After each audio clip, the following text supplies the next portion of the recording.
안녕하세요. 숲 해설가 모모입니다. 오늘은 범계역 7번 출구에서 시작합니다. 날씨가 정말 청명한 가을날입니다. 7번 출구에서 8번 출구 쪽으로 횡단보도를 건너주세요. 그 후 8번 출구 정면에서 보이는 횡단보도를 한 번 더 건너 우측으로 걸어가시면 30m 앞에 버스 정류장이 나옵니다. 저희는 마을버스 2-1번을 탈 예정입니다.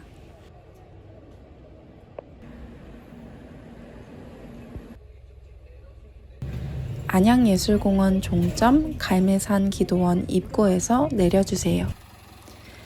갈매산 기도원 입구역에서 내리시면 오늘의 첫 번째 주차장이 나옵니다. 자차를 가지고 오신다면 이곳에 주차를 하시는 것을 가장 추천드립니다. 주차 요금과 운영 시간을 참고해 주세요. 이곳에서 오늘의 목적지까지는 도보 25분이 소요됩니다. 목적지까지 가는 길은 안양예술공원 일대로 다양한 음식점들이 있으니 식사 걱정은 안 하셔도 될 것 같습니다. 가는 길도 참 아름답습니다. 이제 10월의 끝자락 점점 단풍이 들고 있습니다. 목적지 입구에는 두 번째 주차장인 예술공원 노회주차장이 있습니다. 이곳은 이른 아침이나 한산한 평일이 아니라면 주차가 어렵다고 하니 참고 부탁드립니다. 이 길을 따라 쭉 직진하시면 오늘의 목적지가 나타나는데요. 혹시 눈치채셨나요? 오늘의 목적지는 바로 서울대학교 관악수목원입니다. 서울대학교 관악수목원은 본래 개방하지 않는 미개방 수목원입니다. 하지만 매해 봄, 가을철 딱 2번만 임시 개방을 하는데요. 올해는 10월 21일부터 11월 15일까지 수목원을 개방하니 꼭 한번 방문해 보시면 좋을 것 같습니다. 관악수목원은 1971년 우리나라 최초의 수목원으로 등록된 곳이기도 합니다. 이번 개방 기간 동안에는 다양한 주재원이 공개가 되어서 관악수목원을 한껏 느낄 수 있는 시간이었는데요. 개방 기간을 제외하고는 산림치유 프로그램에 참여하시면 수목원을 즐기실 수 있으니 참고해 주세요.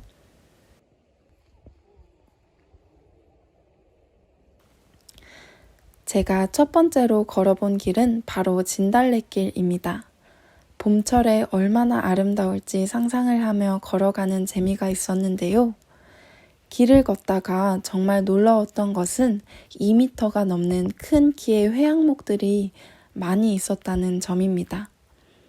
회양목은 아주 천천히 자라는 나무로 1년에 3cm 정도 크는 나무입니다. 이곳 수목원에 있는 회양목들은 언제부터 이 자리를 지키고 있었을까요? 느리게 자라는 대신 아주 견고하고 단단하게 자라기 때문에 도장을 만들 때 자주 사용이 된다고 합니다. 또 그늘에서도 잘 살아남을 수 있는 내공이 깊은 식물입니다. 관악수목원을 둘러보며 이곳은 식물들이 주인으로서 살아가고 있는 좋은 공간이라는 느낌을 받았는데요. 아마 각 나무들마다 가지고 있는 표찰 때문에 그 인상이 강해졌던 것 같습니다. 나무의 이름과 학명뿐만 아니라 이 나무가 몇 년도에 몇 번째로 이곳에 들어왔는지까지 상세하게 알려주는 표찰 덕분에 수목원이 나무들을 얼마나 잘 관리하고 세심하게 신경을 쓰고 있는지 그 애정을 느낄 수 있었습니다. 이제 가을이 점점 깊어져 가고 있는데요. 정말 예쁜 단풍잎 하나를 발견해 노트 사이에 끼워서 가지고 오기도 했습니다. 이 열매는 바로 회양목의 열매인데요.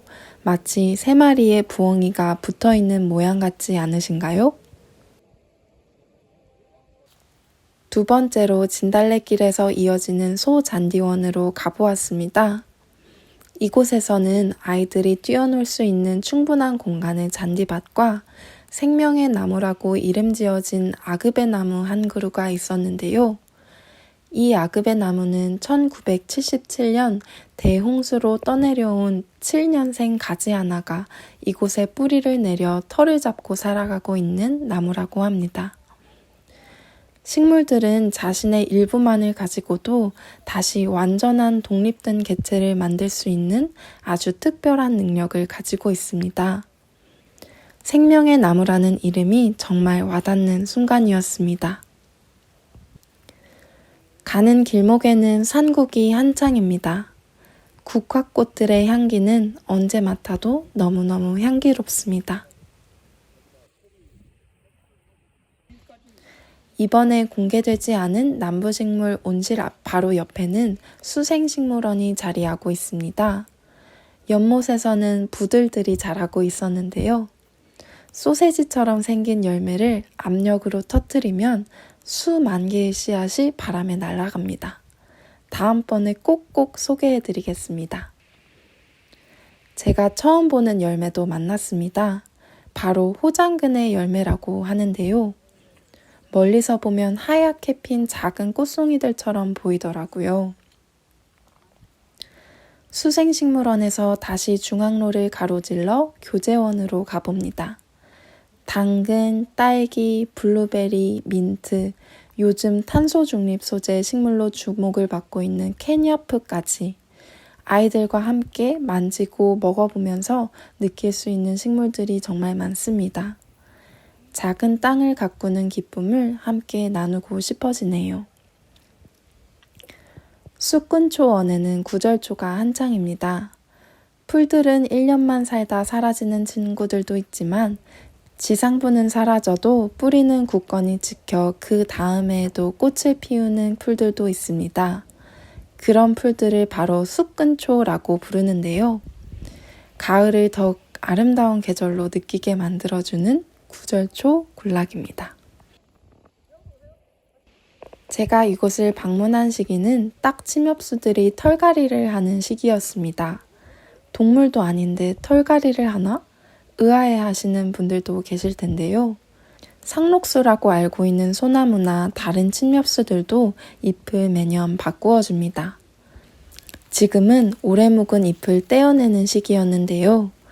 늘 푸른 빛을 유지할 수 있는 이유는 끊임없는 변화에 있다는 사실을 알려주는 것만 같았습니다. 그 다음 제가 수목원에서 가장 놀라운 나무를 발견했던 대잔디원입니다. 왼쪽 멀리 있는 동그란 나무들이 보이시나요? 이 나무는 바로 철쭉입니다. 봄에 이곳에 오면 정말 얼마나 아름다울까 상상하는 것만으로도 즐거웠던 순간이었는데요. 신이 나서 사진도 많이 찍어보았어요.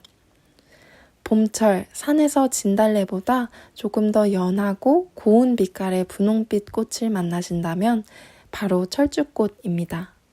내년 봄에 꼭 눈여겨 발견해보세요. 나무에 설치된 새집도 발견하였습니다. 집의 크기로 보아서는 아마 딱따구리를 위한 인공 새집이 아닐까 싶습니다. 계절을 잘못 알고 피어난 개나리도 발견하였습니다. 마지막으로 멋진 호수를 지나 아직 물들지 않은 단풍길을 걸어보았습니다. 관악수목원에는 2개의 단풍나무 길이 있는데요. 10월 말, 11월 초 가장 절정을 이룬다고 하니 이곳을 꼭 한번 다녀가 보시길 바랍니다. 이렇게 해서 관악수목원 정문부터 후문까지 함께 둘러보았는데요.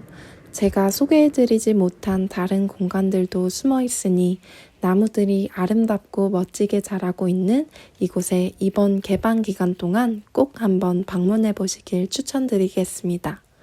오늘도 시청해주셔서 감사합니다.